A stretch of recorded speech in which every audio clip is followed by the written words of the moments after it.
प्रिय विद्यार्थियों, पिछले व्याख्यान में हमने अभिज्ञान शाकुंतलम के पंचम अंक में अध्ययन किया कि किस प्रकार से राजा दुष्यंत हंसपदिका के गीत को सुनकर के उत्कंठित हो जाता है। हंसपदिका के द्वारा गाई हुई मधुर गीति को सुनकर उसका भाव जानकर राजा मन में सोचता है कि रमणीय वस्तुओं को देखकर तथा मधुर शब्दों को सुनकर प्रसन्नचित्त जो व्यक्ति है वो भी उत्कंठित हो जाता है। हालांकि उस व्यक्ति के सामने जो प्रियजन आदि है उनके वियोग की चिंता नहीं है या प्रियजन का कोई वियोग नहीं है, फिर भी ऐसे गीत को सुनकर उसका मन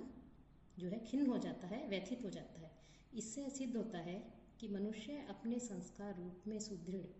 जो पूर्व जन्म में किए गए प्रणय व्यवहार हैं उनको ठीक ठीक समझे बिना ही अपने मन में जो है उसका स्मरण करता है कि प्रत्यक्ष तो कोई कारण नहीं है खिन्नता का, जो व्यथित हो रहा है उसका, लेकिन स्मृति जन्य कारणों से भी सुखी व्यक्ति का मन जो है वो उत्कंठित हो जाता है। तो फिर दुखी व्यक्ति की उत्कंठा के विषय में तो कहना ही क्या। इसके पश्चात जो कंचुकी है वो कंचुकी वहाँ प्रवेश करता है। कंचुकी अंतःपुर में रानियों का अंगरक्षक एवं संदेश वाहक वृद्ध ब्राह्मण होता था। तो कंचुकी वहाँ आता है और कंचुकी कहता है कि कंचुकियों ने की ये परंपरा है, परंपरागत मर्यादा है कि वो वेत्रयष्टि धारण करे। तो जब मैं युवा था तो उस समय मैंने वेत्रयष्टि को धारण किया था, सशक्त रहते हुए मैंने, और अब जो है मैं वृद्ध हो गया हूँ तो वही बेत जो मर्यादा के रूप में मैंने धारण की थी, वेत्रयष्टि जो बेत है, अब मेरे चूंकि अब मैं वृद्ध हो गया हूँ तो मेरी चाल लड़खड़ाने लग गई है, तो ऐसे मेरे लिए वो सहारा हो गया है। फिर कंचुकी कहता है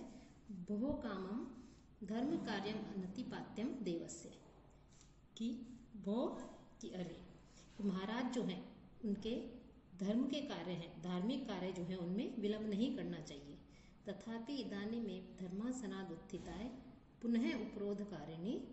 कण्व शिष्य आगमनम अस्मै न उत्सहे निवेदयितु, कि फिर भी अभी अभी धर्मासन से उठे हुए कि उन्होंने राजा जो है धर्मासन पर विराजमान है, वो प्रजा के जो है रक्षा के लिए, उसके न्याय के लिए आसन पर बैठ करके उनके लिए कार्य करते हैं, और अभी जो है वो धर्मासन से उठे हुए हैं ऐसे ही, और अब ये विश्राम कर रहे हैं। तो इनके इस विश्राम में जो है बाधा डालने के लिए, विघ्न डालने वाले कण्व शिष्य आगमन, जो कण्व शिष्य हैं उनके आगमन का जो समाचार है वो न उत्साही निवेदितुम, उनको बताने में मैं समर्थ नहीं हूँ कि महाराज जो है अत्यधिक थक गए हैं, विश्राम के लिए बैठे हुए हैं, तो ऐसे समय में उचित नहीं है कि मैं जाकर के उन्हें कहूँ कि महर्षि कर्ण के शिष्य आए हैं और आपसे मिलना चाहते हैं। फिर कहता है अथवा अविश्रमो अयम लोकतंत्र अधिकार है, कि लोकतंत्र का जो अधिकार है अर्थात उसमें विश्राम कहाँ, अर्थात राजा जो है उसका मुख्य धर्म है प्रजा का पालन करना, तो प्रजा पालन का भार वहन करने में विश्राम कहाँ होता है, अर्थात इसमें विश्राम नहीं मिलता। फिर आगे कहते हैं कुतः, क्योंकि भानु सकृत युक्त तुरंग एव रात्रि इंदिवम गंध वह प्रयाति शेष है सदैव आहित भूमि भार है षष्ठांश वृत्ते है अपि धर्म एश। यह जो है महत्वपूर्ण श्लोक है, परीक्षा की दृष्टि से अत्यधिक उपयोगी है। कि जो सूर्य है वो सकृत, कि सूर्य जो है एक बार ही सकृत युक्त तुरंग, कि एक बार ही जो है अश्वों को अपने रथ में जोतता है, कि सूर्य एक बार ही अश्वों को जोते रहने वाला होता है, अपना जो रथ है उसमें जोतता है। और जो वायु है वो वायु गंधर्व है, कि जो वायु है वो रात्रिन दिवम, रात और दिन प्रयाति चलती है, कि हवा जो है वो भी रात और दिन बहती है, अर्थात वो विश्राम नहीं करती है। सूर्य भी एक बार अश्वों को जो अपने रथ में जोत लेता है उसके पश्चात वो विश्राम नहीं करता है, वैसे ही वायु भी दिन रात बहती है, विश्राम नहीं करती है। और जो शेष है और जो शेषनाग है वो आहित भूमि भार है, पृथ्वी का भार उठाने वाला है, कि शेषनाग भी जो है सदैव पृथ्वी के भार को उठाए रहने वाला होता है। तो उसी प्रकार से षष्ठांश वृत्ति है अपि, कि जो उपज का जो छठा भाग होता है उस छठे भाग से षष्ठ भाग से निर्वाह करने वाले राजा का भी एषः धर्म है, यही कर्तव्य होता है। कि कंचुकी विचार करता है कि यदि राजा को कर्ण ऋषियों के आगमन की सूचना यदि अभी दे दी जाए तो राजा के विश्राम में बाधा भी उत्पन्न हो सकती है। लेकिन फिर वह विचार करता है कि प्रजा के पालन का और उसकी रक्षा का भार धारण करने वाले राजा को विश्राम की चिंता नहीं करनी चाहिए, क्योंकि राजा को सदैव अपने कर्तव्य धर्म का पालन करना चाहिए। कि प्रजा पालन के भार को ग्रहण करने वाले राजा को अपने विश्राम से अधिक प्रजा पालन की चिंता रहती है, क्योंकि कि जिस प्रकार से लोक की रक्षा करने वाला जो सूर्य है वो एक ही बार अपने रथ में अश्वों को जोतता है और निरंतर चलता रहता है, वायु भी लोक रक्षा हेतु दिन रात बहती है और शेषनाग सदैव पृथ्वी का भार धारण किए रहते हैं। ठीक यही नियम राजा के ऊपर भी लागू होता है कि उपज का छठा भाग लेने वाला जो राजा है उस राजा को भी सूर्य, वायु और जो शेषनाग है उसके समान कभी भी विश्रांति या विश्राम नहीं मिल सकता। उसे सदैव प्रजा के रक्षा में, प्रजा के रक्षा के लिए उसके प्रति जो उसके कर्तव्य हैं उनके प्रति जो है सजग रहना चाहिए। तो यहाँ पर कंचुकी के माध्यम से राजा के जो कर्तव्य हैं उन कर्तव्यों की ओर यहाँ पर संकेत किया गया है कि राजा जो है उसके क्या कर्तव्य हैं और उसे किस प्रकार से अपने विश्राम की चिंता किए बिना प्रजा के पालन में रत रहना चाहिए, तत्पर रहना चाहिए। इसमें जो है इंद्र वज्रा छंद का प्रयोग किया गया है कि स्यादिंद्र वज्रा यदि तो जगोग है, कि इसमें क्रमशः 2 तगण 1 जगण और अंत में 2 गुरु वर्ण होते हैं, वो इंद्र वज्रा छंद होता है और इसमें इंद्र वज्रा छंद का प्रयोग किया गया है। अब इस जो अगला श्लोक है उस श्लोक में भी कंचुकी जो है वो कहते हैं कि यावन नियोगम अनुतिष्ठामि, तो मैं अपने कर्तव्य का पालन करता हूँ। कि कंचुकी का भी क्या कर्तव्य है कि राजा को जो है जाकर के जो कण्व शिष्य आए हैं उनके विषय में बताए कि प्रजा के जो कार्य हैं, प्रजा की जो रक्षा है या प्रजा संबंधी जो कार्य हैं, लोक रक्षा संबंधी जो कार्य, उसमें किसी प्रकार का विघ्न नहीं हो,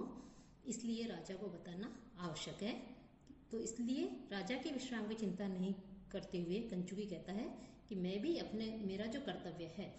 उस कर्तव्य का मैं पालन करता हूँ कि जाकर के राजा को निवेदन करता हूँ। प्रजा परिक्रम में और लोक के चय घूमकर और देखकर कहता है एषा देव है कि ये महाराज है। प्रजा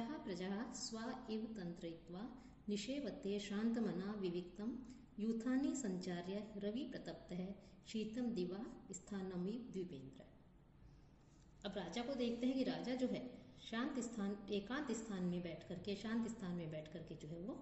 विश्राम कर रहा है। तो कंचुकी कहता है कि स्वहा कि अपने प्रजा अपने जो प्रजाजन है, प्रजा अपने प्रजाजनों को, प्रजा इव अपनी संतान के समान, कि अपनी जब एक प्रजा तो आया है जो राज्य की प्रजा है उसके लिए और दूसरा प्रजा के लिए अर्थ है संतान। तो प्रजा कि अपने प्रजाजनों को प्रजा इव अपनी संतान के समान तंत्रयित्वा अनुशासित करके, अर्थात उनको सन्मार्ग पर लगा करके, शासन के द्वारा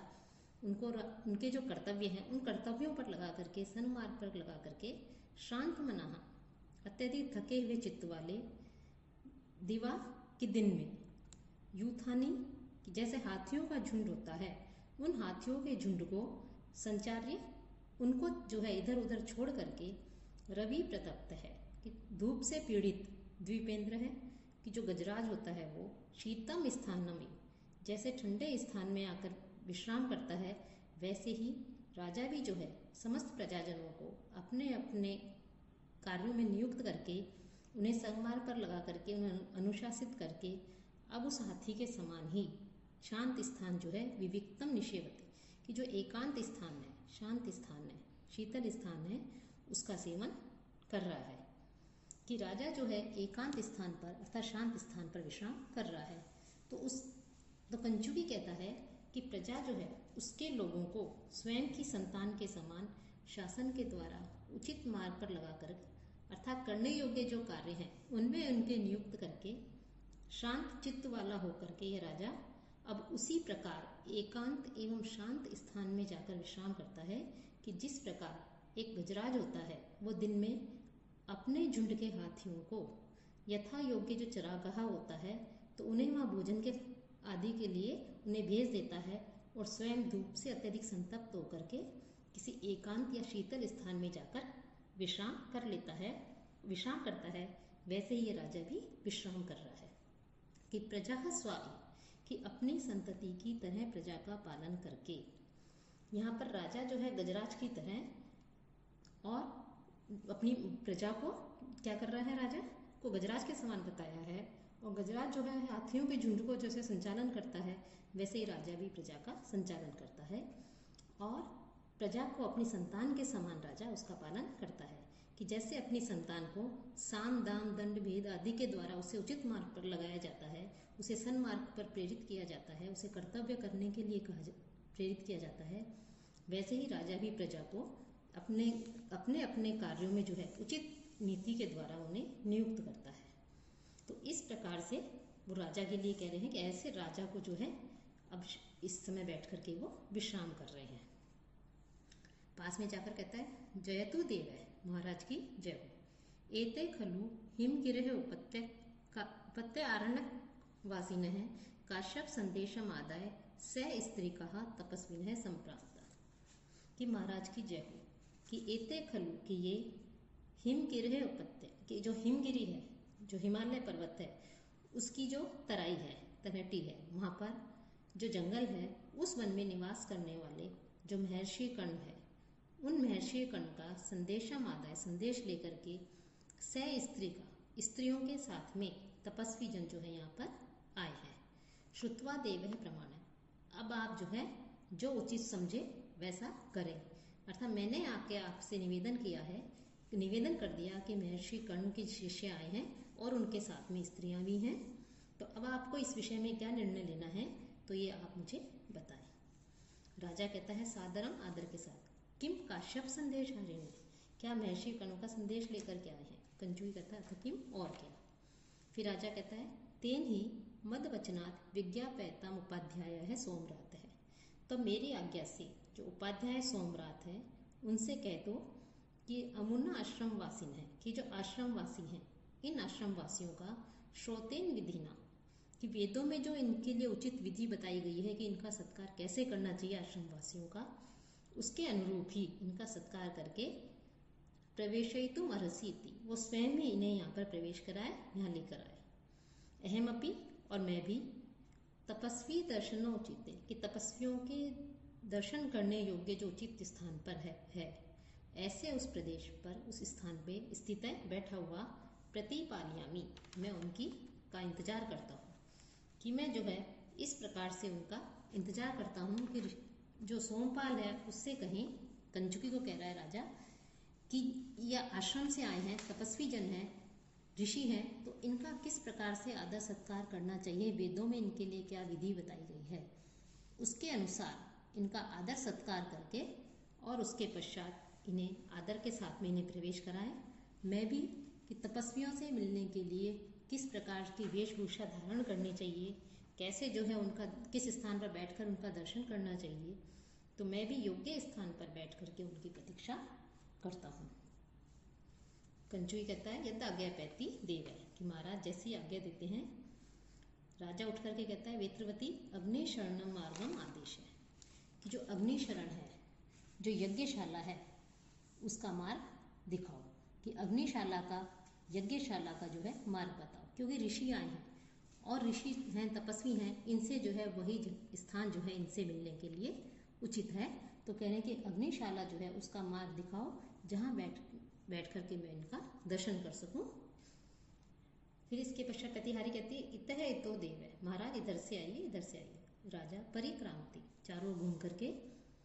अधिकार खेद निरूप्य, अधिकार जन्य जो खेद है, दुख है, उसका अनुभव करता हुआ कहता है कि सर्व है प्रार्थितम अर्थम अधिगम्य सुखी संपद्यते जंतु, कि जो सभी जो जंतु है, जो प्राणी है, वो सभी प्राणी क्या है कि सब अपनी अभिलाष, जो प्रार्थित जो वस्तु है, इच्छित जो वस्तु है, जिसकी वो अभिलाषा करते हैं, ऐसी अभिलषित वस्तु को प्राप्त करके सुखी संपद्यते, सुखी हो जाते हैं। लेकिन राज्ञांतु, परंतु राजाओं की चरितार्थता अर्थात राज्य प्राप्ति की जो उनकी इच्छा होती है, उसके पूर्ण होने पर भी दुखोत्तरे वो अत्यधिक दुखी रहते हैं, खिन्न रहते हैं। कि औत्सुक्य मात्रम अवसायति प्रतिष्ठा क्लिश्नाति लब्ध परिपालन वृत्ति एनम न अति आश्रम अपनाय यथाश्रमाय राज्यम स्वहस्त धृत दंडम इव आत्मपत्रम। अब राजा कह रहे हैं कि उच्च पद की प्राप्ति से जो प्रसिद्धि होती है, जो गौरव मिलता है, वो केवल उत्सुकता को शांत करती है, लेकिन प्राप्त वस्तु की रक्षा का कार्य राजा को कष्ट देता है कि जिस प्रकार से अपने हाथ से स्वयं पकड़े गए दंड वाला जो छाता होता है, कि छाते के डंडे को स्वयं अपने हाथ से पकड़ते हैं, तो वो हमारी थकान को उतना दूर नहीं करता जितना कि हमारी थकान को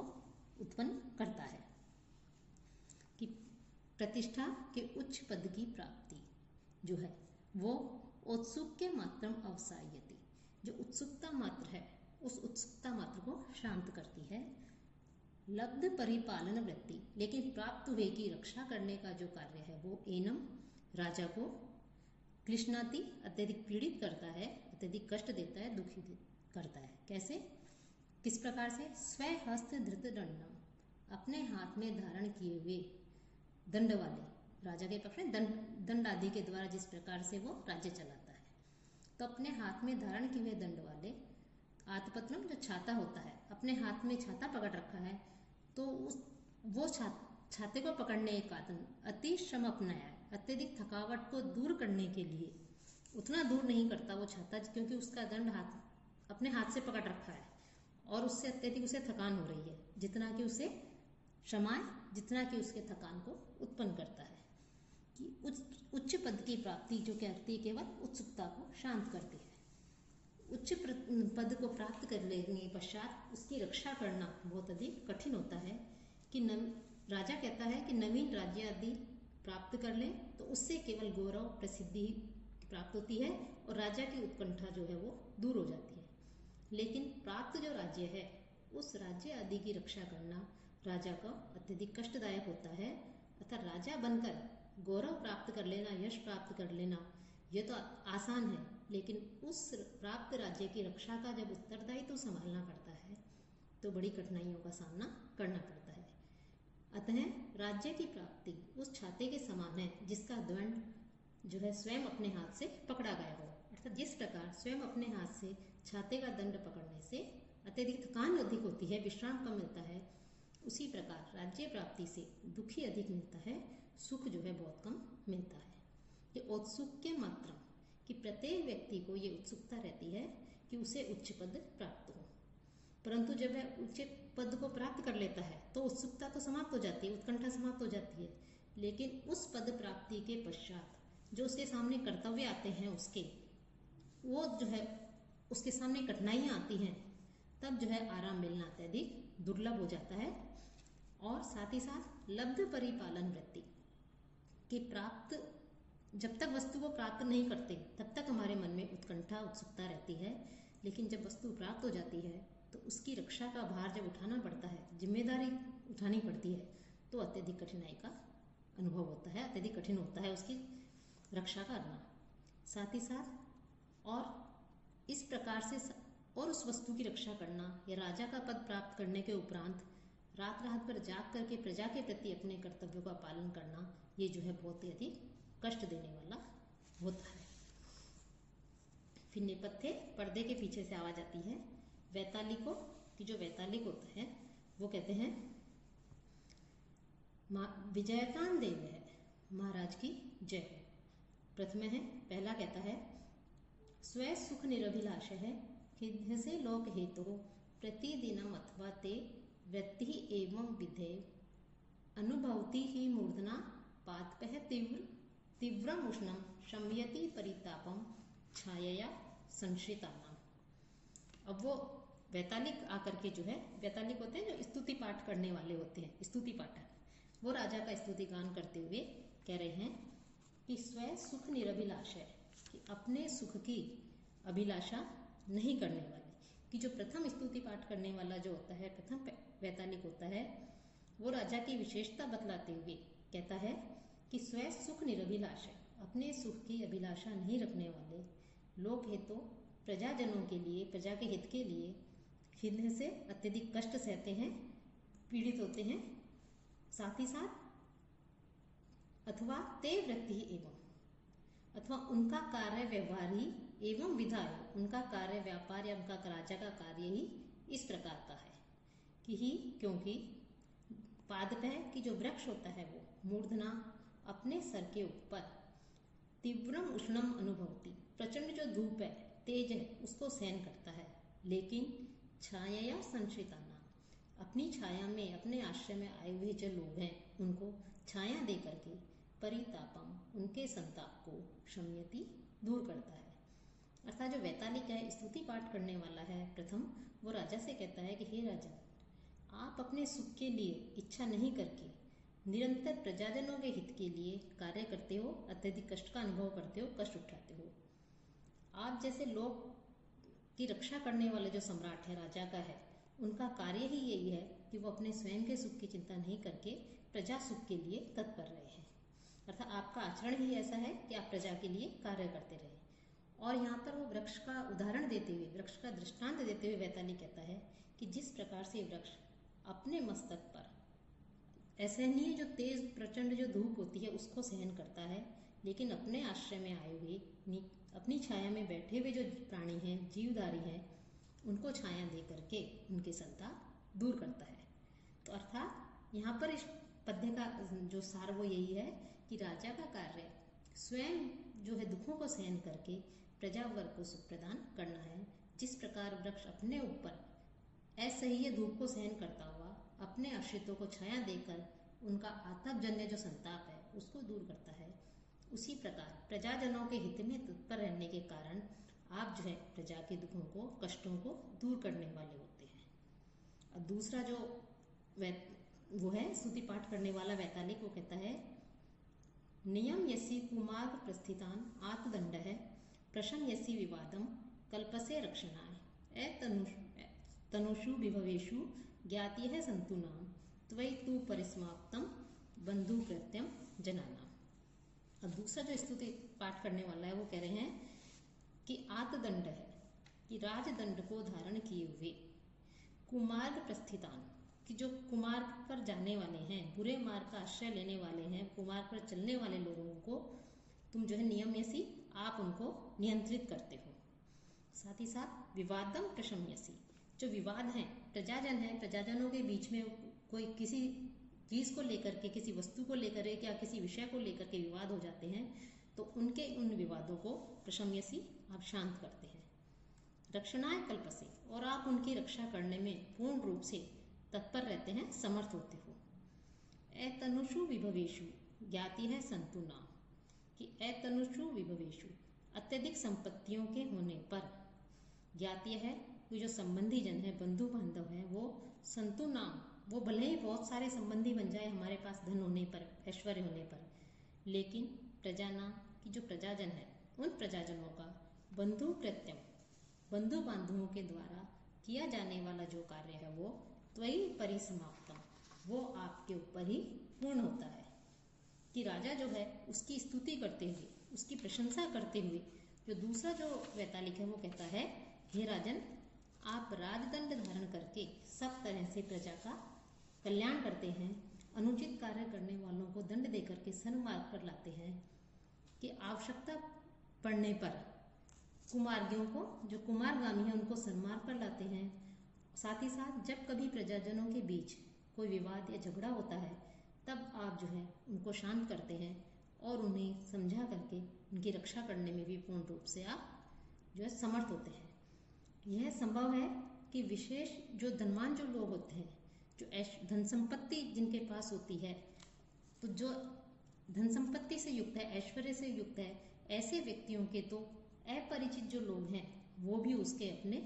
बंधु बांधव बन जाते हैं। कि धनवान लोगों के तो बहुत से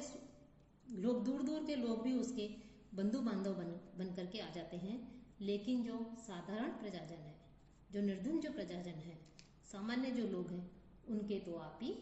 भाई बंधु हैं, माता पिता हैं। अर्थात साधारण जनों की तो आप ही रक्षा करते हैं। कि धनवान लोगों के तो बहुत से बंधु बांधव आ जाते हैं, लेकिन जो सामान्य लोग हैं, प्रजाजन हैं, उनकी रक्षा करने के लिए तो केवल आप ही हैं। आप ही उनके कार्यों को बंधु बांधवों के समान संपन्न करते हो, कि आपके ही कारण वो रक्षित होते हैं, उनकी रक्षा होती है और वो जीवन यापन करते हैं। तो यहाँ आत्मदंड है कि यहाँ बताया है कि राजा को का कार्य प्रजा की रक्षा करना है और नियमानुसार राजा को दंड भी देना पड़ता है। कि दंड देना एक तरह से अपराध नहीं है, अपितु ये शास्त्र सम्मत है कि प्रजा की रक्षा का एक साधन है कि राजा को क्षमाशील, दयालु एवं धर्मात्मा भी होना चाहिए, लेकिन आवश्यकता पड़ने पर उसे प्रजा को दंडित भी करना पड़ता है, कुमार्ग से सन्मार्ग पर भी प्रजा को लाना पड़ता है।